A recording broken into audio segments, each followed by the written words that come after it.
Bonjour à tous et bienvenue. Aujourd'hui, je vous propose une présentation simple et accessible de Microsoft Dynamics 365 Business Central. Il s'agit d'une plateforme ERP utilisée principalement pour les petites et moyennes entreprises en croissance. Cette vidéo s'adresse à deux groupes. D'abord, aux nouveaux utilisateurs qui n'ont jamais ouvert Business Central auparavant. Ensuite, aux dirigeants et gestionnaires qui envisagent de passer à cette solution. Nous sommes maintenant dans un environnement de démonstration de Business Central. L'écran que vous voyez s'appelle le centre de rôle. C'est la toute première page qui s'affiche lorsque vous vous connectez. Vous pouvez le voir comme votre tableau de bord principal ou simplement comme votre point de départ dans le système. Avant de passer en revue tout ce qui apparaît à l'écran, il y a un concept important à comprendre. Lorsque vous utilisez Business Central, vous y accédez toujours à travers un rôle. Ce rôle détermine ce que vous voyez, comment le système est organisé et quelles actions sont disponibles pour vous. Si vous n'êtes pas familier avec la notion de rôle, voici la façon la plus simple de l'expliquer. Un rôle correspond essentiellement à votre fonction dans l'entreprise. Dans bien des cas, il correspond même à votre titre de poste réel. Par exemple, si vous êtes contrôleur, votre rôle dans Business Central pourrait aussi être contrôleur. Ce rôle contrôle deux éléments principaux. D'abord, la façon dont votre centre de rôle est configuré. Ensuite, les permissions auxquelles vous avez accès. Autrement dit, quelles données vous pouvez consulter, quels enregistrements vous pouvez modifier et quelles actions vous êtes autorisé à effectuer. Un peu plus tard, je vous montrerai où voir votre rôle et comment passer d'un rôle à un autre.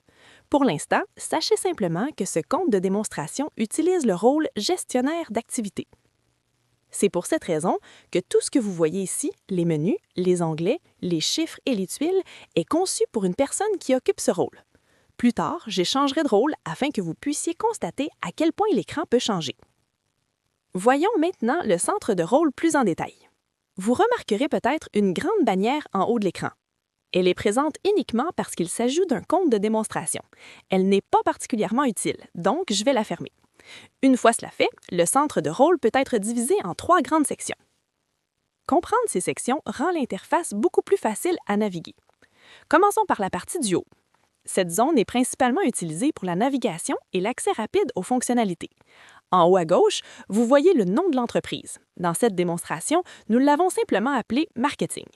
Disons que « Marketing » est un nom d'entreprise fictif utilisé uniquement pour les besoins de la démonstration. Le nom de l'entreprise sert aussi un raccourci.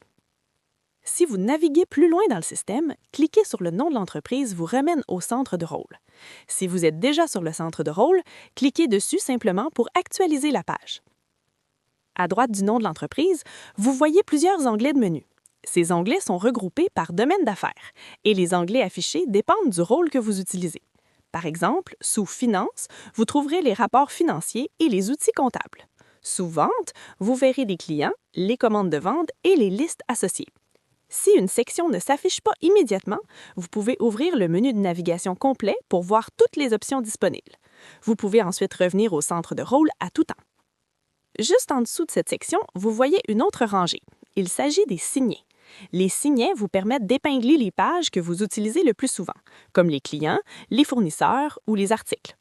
Plutôt que de naviguer dans les menus à chaque fois, vous pouvez ouvrir ces pages en un seul clic. Vous pouvez ajouter des signets, en retirer et personnaliser cette liste selon votre travail quotidien. À droite de cette section, vous voyez les actions rapides. Ce sont des raccourcis vers les tâches que vous effectuez fréquemment. Par exemple, créer un nouveau fournisseur ou démarrer une nouvelle facture d'achat. Si vous répétez souvent une action, il est généralement judicieux de la garder ici. Cette section est toute conçue pour vous aider à travailler plus rapidement et plus efficacement. Faisons maintenant défiler vers le bas. Cette partie du centre de rôle est axée sur le suivi et les indicateurs. Vous y trouverez des tuiles, des chiffres, des graphiques et d'autres informations au haut niveau. Ces tuiles montrent ce qui se passe dans le système en temps réel. Par exemple, le nombre de bons de commande ouverts ou le nombre de documents qui nécessitent une action. Ces tuiles ne sont pas seulement informatives, elles sont interactives. Lorsque vous cliquez sur une tuile, vous accédez directement à la liste associée à ce chiffre. Par exemple, si vous êtes gestionnaire et que certains bons de commande doivent être approuvés, une tuile peut vous indiquer combien sont en attente. Cliquer sur cette tuile ouvre la liste exacte, ce qui vous permet de les consulter et de les approuver. Le centre de rôle devient ainsi un véritable tableau de bord de travail personnalisé. Différents rôles verront différentes tuiles. Un rôle en vente verra des pistes et des opportunités. Un rôle en finance verra des factures et des paiements. L'objectif demeure le même. Vous aider à voir ce qui est important pour votre rôle et à agir rapidement. Regardons maintenant la barre de couleur noire tout en haut de l'écran. Cette barre contient des outils globaux, accessibles partout dans le système. À gauche, vous trouverez le lanceur d'applications. Dans un environnement réel, il relie Business Central aux autres outils Microsoft, par exemple Excel, Outlook, Teams, SharePoint et Power BI. L'un des grands avantages de Business Central est sa forte intégration avec l'écosystème Microsoft. Par exemple, les courriels provenant de Outlook peuvent être liés directement à des clients ou des fournisseurs. Cela réduit le travail manuel et permet de garder l'information bien connectée. Ensuite, vous voyez le sélecteur d'entreprise. Si votre organisation possède plusieurs entités, vous pouvez passer de l'une à l'autre à partir d'ici. Par exemple, différentes régions ou filiales. Cliquer sur une entreprise change instantanément tout votre environnement. Ensuite, vous voyez Copilot. Copilot est l'assistant d'intelligence artificielle de Microsoft. Il peut aider avec les rapports, les explications et l'accompagnement dans le système. Finalement, vous voyez la barre de recherche, appelée « Dites-moi ce que vous voulez faire ». C'est un des moyens les plus rapides de naviguer. Plutôt que de chercher dans les menus, vous pouvez simplement taper ce que vous cherchez, comme « Employé »,« Facture » ou « Rapport ». Business Central vous proposera alors des pages, des actions et de l'aide en lien avec votre recherche. Finalement, vous voyez le menu des paramètres. C'est ici que vous gérez vos préférences personnelles et les options liées à votre utilisateur. Dans le menu de paramètres, deux options sont particulièrement importantes. La première est « Mes paramètres ». C'est ici que vous pouvez voir quel rôle vous utilisez actuellement. Si plusieurs rôles sont attribués, vous pouvez passer de l'une à l'autre à partir d'ici. Lorsque vous changez de rôle, la mise en page du centre de rôle change également.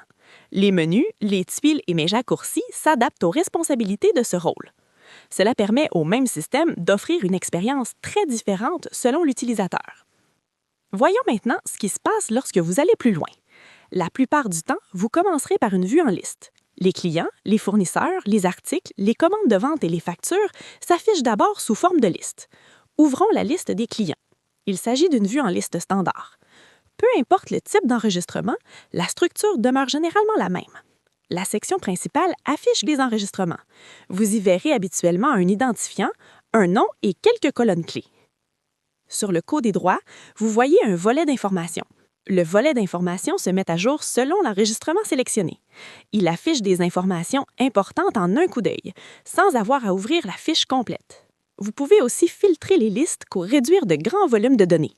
Et vous pouvez utiliser le mode d'analyse pour créer des vues analytiques sauvegardées. Cela vous permet d'examiner les mêmes données sous différents angles. Lorsque vous ouvrez un enregistrement individuel à partir d'une liste, vous voyez généralement une fiche. Les fiches sont utilisées pour les données de base, comme les clients, les fournisseurs, les articles et les employés. Les fiches sont modifiables et s'enregistrent automatiquement. Lorsque vous modifiez un champ et que vous passez au suivant, le système enregistre immédiatement. Cela rend les mises à jour rapides et réduit les risques de perte d'informations. Les enregistrements transactionnels sont différents. Les commandes de vente, les bons de commande, les factures et les paiements sont appelés documents. Les documents contiennent des lignes. Par exemple, un bon de commande comprend des informations générales en haut et des lignes d'articles en dessous. Lorsque vous ajoutez des articles et des quantités, les totaux se mettent à jour automatiquement. Les documents suivent des processus d'affaires. Pour les achats, cela veut souvent dire bon de commande, réception, facture et paiement. Business Central vous guide clairement à travers chacune de ces étapes. Avant de terminer, jetons un bref coup d'œil au rapport. Vous avez déjà vu des rapports de base à travers les tuiles et les vues en liste, mais Business Central inclut aussi des rapports financiers plus formels, par exemple les bilans et les états des résultats.